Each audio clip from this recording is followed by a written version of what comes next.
Hello everyone, I'm back. So now it's time for video 2 of day 1 of Star Trek September 2016. And today we're going to look at the very first episode of the original series that actually aired, which is The Man Trap. Sounds like a very interesting episode, huh? Anyway, let's get started. Oh, whoops, I stole that from Rosanna Pansino. Whoopsies! Anyway, let's get started. The starship USS Enterprise arrives at planet M113 to provide medical exams for Professor Robert Crater and his wife Nancy, who operate a research station there. Captain James T. Kirk, Chief Medical Officer Dr. Leonard McCoy, Crewman Darnell transport to the surface as Kirk teases McCoy about his affection for Nancy Crater 10 years earlier. They arrive in the research station, and each of the three men see Nancy differently. McCoy as she was when he first met her, Kirk as she should look accounting for her age, and Darnell as a totally different, attractive younger woman. Kirk sends the dazed Darnell outside. When Nancy goes out to fetch her husband, she beckons Darnell to follow her. When Professor Crate arrives, he is reluctant to be examined, telling Kirk that they only require salt tablets. Before McCoy can complete the examination, they hear a scream from outside.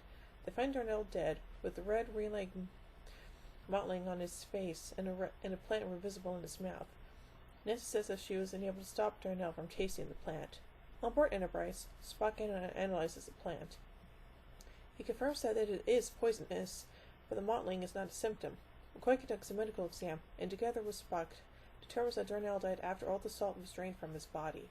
In response, Kirk transports back down to the plant with McCoy and two crewmen, Green and Sturgeon. They spread out to search, but Crater slips away. Kirk and McCoy find Sturgeon's body. Meanwhile, unseen by them, Nancy has killed Green. The faces of Green and Sturgeon show the same mottling as Darnell. Nancy alters her shape, assuming the form of Green, and meets Kirk and McCoy. They beam back up to the ship.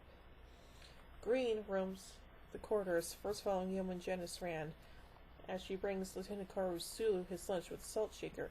The creature moves on, attacking several crew members, killing one, and then shapeshifts into the form of McCoy. Meanwhile, Spock confirms that scans only show one person, Crater, on the planet. Kirk and Spock beam down to capture him. They find Green spotted before Crater tries to fire them away with phaser fire. After they stun him with a phaser beam, the dazed Crater reveals that his real wife was killed by the creature, the last member of a long-day civilization of shapeshifters who feed on salt, a year earlier. The creature continues to take on the shape of Nancy out of affection for Crater, and he has been feeding it. Kirk informs Enterprise of the creature's intrusion as the away team and Crater transport back to the ship. Crater refuses to help them identify the creature, so Kirk orders the fake McCoy to administer truth serum. Kirk arrives in sickbay to find Crater dead and Spock injured, Spock's Vulcan blood making him incompatible with the creature's needs. Back in its Nancy form, the creature goes to McCoy's quarters. Kirk arrives with a phaser to provoke the creature into attacking. McCoy gets in the way, giving the creature the opportunity to attack Kirk. The creature reverts to its natural appearance and starts to feed on Kirk. McCoy opens fire with his phaser. The creature changes back into the shape of Nancy to plead for its life as McCoy continues firing and kills it. As Enterprise leaves orbit, Kirk comments with a degree of compassion that this creature, last of its kind, was probably not inherently evil, but simply desperate. Wow, so that's a lot for Kirk and company to go through, huh? Anyway, let's look at the production elements of the story. The Man Trap appeared in Gene Roddenberry's original pitch for Star Trek as the title of a show with a different plot. The crew face several apparitions that are wish-fulfillment traps, which become as real as flesh and blood. The traps increase in subtlety until the crew struggle to differentiate between apparition and reality. Lee Irwin, who had previously worked under Lieutenant with Roddenberry, was commissioned to produce a treatment. An outline featuring a salt-devouring creature was handed in on April 8, 1966. Meanwhile, George Clayton Johnson had been assigned a storyline, tentatively titled Chicago 2, in which the crew of the Enterprise visited a planet where the culture was that of 1920s mob-era Chicago. Johnson was hired after story editor John D. F. Black recommended him to the producers. Johnson decided to use the 1953 science fiction novel The Syndic by Cyril M. Kornbluth as the basis for the story. Roddenberry felt that Johnson's treatment did not match his vision for Star Trek, but did not want to lose him entirely, and asked him to write The Man Trap. Erwin was paid in full for his version and given a separate kill fee because it was not going to be used. Roddenberry wanted to see more action, so the creature's ability to create apparitions was added to the script from the original pitch. Stan Robertson at NBC suggested to Roddenberry that they might wish to get medical advice over whether the draining of a chemical from a person would kill him instantly. To find out, Roddenberry asked Kellum DeForest Research, who said that, while it had never happened in reality, a quick death would be likely. Johnson suggested that the creature in the man-trap could be loss of a species. He compared the situation to the reduction numbers of American bison. Roddenberry found the idea intriguing. Irwin was paid a further fee to terminate his contract, and Johnson wrote a first draft teleplay entitled Damsel with a Dulcimer. While writing, Johnson consulted Black, who advised him to place the creature on the Enterprise quickly to increase the pace of the episode. This draft was delivered on May 23rd, but NBC felt that hallucinations were being overused. The same plot device had appeared in the pilot episode The Cage. Johnson wrote a further draft on May 31st, which reduced the number of apparitions, and was well received by Robert H. Justman. Roddenberry and Justman made further tweaks. One was to restore the name Man-Trap for Irwin's original treatment, and another moved a scene which introduced McCoy's apprehension when using the transporter. Johnson further edited the script but complained about the change in name. After a second edit by Johnson, it was passed from Justman to story editor Black. While the former felt that the script still needed work, Black felt it was nearly ready. Following Black's review, Roddenberry rewrote the script between June 16th and 21st. Johnson felt this rewrite had downgraded the story. Black later said that Roddenberry removed a large part of Johnson's work, and that Johnson's original work was better than Roddenberry's edited version. Johnson was pleased with the final episode, although he was concerned the viewers might not understand Star Trek after watching Man-Trap, owing to differences in characterization between this episode and the rest of the series. He admitted that he did not like Spock and was concerned that the character would not be understood after this episode. Roddenberry was pleased with Johnson's work and offered him further writing work on What Are Little Girls Made Of, which had been written by Robert Bloch. Roddenberry only wanted Johnson to polish the script. Johnson, feeling he was unable to improve it without starting from scratch, turned down the offer but expressed the desire to work on the show again. He later wrote a story outlined Rockabye Baby or Die, in which the Enterprise would have become a childlike, sentient being who idolizes Kirk as its father. This was not commissioned, so the Man-Trap was Johnson's only work on the franchise. Janine Ball was cast as Nancy Crater, McCoy's former love interest.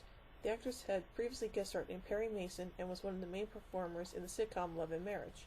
Alfred Reiter was well known for his numerous appearances in similar genre series, such as The Wild Wild West and The Outer Limits. After his appearance as Robert Crater in The Man-Trap, he appeared in the science fiction series The Invaders. Actors playing two of the crewmen who died on screen later appeared in other episodes of Star Trek. Michael Zaslav, seen in The Man-Trap as Darnell, appeared in I, Mud, and later had a long-running role in the soap opera Guiding Light as Roger Thorpe. Joan Arndt appeared in 4 further episodes of the original series. All previous episodes of Star Trek had overrun their filming schedules, and the producers were concerned that not enough time had been allotted to each production. Mark Daniels was recruited as director of The Man-Trap. Among his varied directing credits were episodes of I Love Lucy for Desilu Productions. Pre-production began during the 6 scheduled filming days for The Enemy Within, but that episode ran long. Filming for The Man-Trap commenced around 3:20 p.m. on June 22nd and continued until 7:10 p.m. Several futuristic-looking salt shakers were sourced for scenes in The Man-Trap. Due to concerns that they would not be recognized, they were instead used for The Man-Trap Onward as McCoy's tools in sickbay. The first full day of filming on June 23rd was predominantly shot on the set representing the bridge of the Enterprise. 2 small establishing shots were postponed until the filming of the next episode. The following day, corridor scenes were filmed, as well as a climactic scene featuring the creature's death. At that point, Daniels estimated that he was only a third of a day behind schedule. After a break for the weekend, production resumed on June 27th for scenes in the botany lab, the briefing room, and sick bay. One of Grace Lee Whitney's favorite sets to work on throughout the series was the lab, which was the sick bay redecorated, and she enjoyed working with George Takei. The animated plant in that scene was a hand puppet controlled from under the table, and Whitney later recalled that the operator could see right up her skirt throughout the shot and would occasionally try to grope her using the puppet. Ew. For the sick bay scenes, when Spock bleeds, Daniels decided that Vulcan shed up green blood. Roddenberry disliked the idea and unsuccessfully attempted to have it corrected in post-production. By the end of the 5th day of shooting, Daniel estimated that he was now only half an hour behind schedule. Days 6 and 7 were spent on the sets used to show the surface of M113. While the design of the plane did not match Johnson's vision, he was pleased with it nonetheless. The roads were constructed out of cardboard boxes covered in gunite, a spray-on cement-like product, to give them a rocky appearance. Production wrapped on June 30th at 2:55 p.m. Bob Justman later referred to Daniels as the savior of the series for delivering the man trap on schedule, and when the director for The Naked time dropped out, Daniels took over and shot the episode back-to-back with the man trap, a quarter of a day faster than the schedule. By the end of the original series, Daniels had filmed more episodes than any other director. During the production of the man trap, Daniels introduced a system in which actors unneeded on a shoot went to a cast table area to practice upcoming scenes rather than return to their dressing rooms. Producers felt that this both sped up the filming process and improved the quality of performances. The cast table system continued to be used throughout the production of the original series, even when Daniels was not directing. In post-production, Justman recommended adding an opening narration. Roddenberry agreed and wrote new lines for Captain's Log. Alexander Courage recorded the music for this episode on August 19th, the same day as the theme from Star Trek, using a 25-piece orchestra. While Roddenberry liked the theme, he hated the music created specifically for the man trap. Optical effects work was quicker than usual. Howard A. Johnson Jr. took 2 months, 3 times faster than for some episodes. The overall production cost for the man trap came in under budget at $185,401. The producers spent some time considering the creature's appearance. Justman suggested to Gene Roddenberry that it could be some sort of terrifying young lady with a similar appearance to the green-skinned Orion slave girl seen in The Cage, but blue-skinned and with orange hair. While Roddenberry thought the idea was good, he already had agreed with NBC that it would be an animal. Johnson envisioned the creature as a refugee with ashen skin, wearing gunny sack clothing. Daniels had some apprehension about using a Monster of the Week format, asking, "Do you go for cheap thrills or more intelligent approach?" He said that the crew decided to treat everything as if it were real in order to help the audience buy into it. It was Johnson who suggested the creature should be a shapeshifter, having used the idea in an episode of The Twilight Zone he wrote called The Four of Us Are Dying. The creature was designed by Wad Chang, and dancer Sandra Gimple wore the costume on screen. The head of the costume was sculpted in clay, then covered in a plaster cast. Once the cast was removed, liquid latex was applied to create a flexible single-piece mask, which was then painted. Chang added a white wig and attached glass lenses to the mask for eyes. Once Gimple was wearing the mask, cuts were made into its wrinkles to offer the actress some limited vision while wearing it. Gloves were modified by Chang to give the fingers the appearance of tentacles with suction cups. William Werthies created the rest of the costume out of a fur bodysuit. Johnson praised both Chang and Gimple, saying that while the latter embodied the character, the design work meant for that, in the final scene, it was as if the crew had to kill a helpless dog. After filming, the costume was kept in Justman's office, becoming the first in an ever-growing number of alien costumes accumulated there. It reappeared on screen in The Squire of Gothos. Although referred to officially as the M113 creature, during the production it was called the Salt Sucker, and fans of the show have taken to referring to the alien as the Salt Vampire.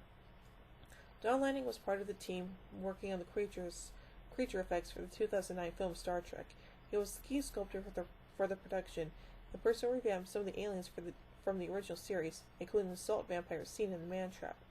He described the original design as hokey, and said that he tried to change it into something organic. The new version of the creature was unused in the film, which pleased Lanning. The creature did return in Star Trek Online, a massively multiplayer online role-playing game. Rather than a single Salt Vampire, the 20-player PvE mission Mind Trap sees a Romulan colony overrun with them. In his book, The Influence of Star Trek on Television, Film, and Culture, Lincoln Grady wrote that episodes such as The Man Trap demonstrated a recurring theme within the series. The more barren the planet, the more likely the creatures will be in danger. The more likely the characters will be in danger, Other episodes which he said supported this view included The Cage and What Are Little Girls Made Of? Grady also pointed out that elsewhere in the original series, the predominant view was that alien predators such as the Salt Vampire were a lower life form that should be destroyed. He said that in The Man Trap, the alternative argument is presented. and such creatures should not be killed. However, Grady felt that the writers tried to prevent viewers from feeling sympathy for the creature by revealing its true appearance as it died. Paul M. Block and Terry J. Erdman also discussed the killing of the creature in their book, Star Trek The Original Series 365, saying that it was the right thing to do, but suggested that the nature of death would have troubled McCoy for some time after the event, although this was not shown in the series. A vampiric alien is a recurring idea in such science fiction television series, such as the Blake 7 episode Sand, the Babylon 5 episode Soul Hunter, and the television film Babylon 5 The River of Souls. The theme had already been used in written form, such as Gustave Le Roux's science fiction book, French science fiction 1908 work, Le Prisonnier de la Planète Mars.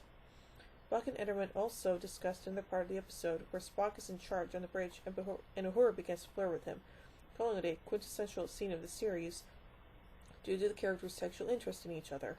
They suggested this may have been the inspiration for the Spock-Uhura relationship introduced in the 2009 reboot film Star Trek. Michelle Nichols, who played Uhura, later said that she felt there were hints of an Uhura-Spock relationship in other episodes of the original series. Whew, man, that was a lot to go through, wasn't it? So, what do I think of this story? Well, it's the first one that aired. It's not that bad. It's good, but it's not great either. So, overall, I give The Man Trap 3 warp cores out of 5. Well, join me next time as we meet Charlie X for the very first time. So, until then, I'll see you guys then. Later. And live long and prosper.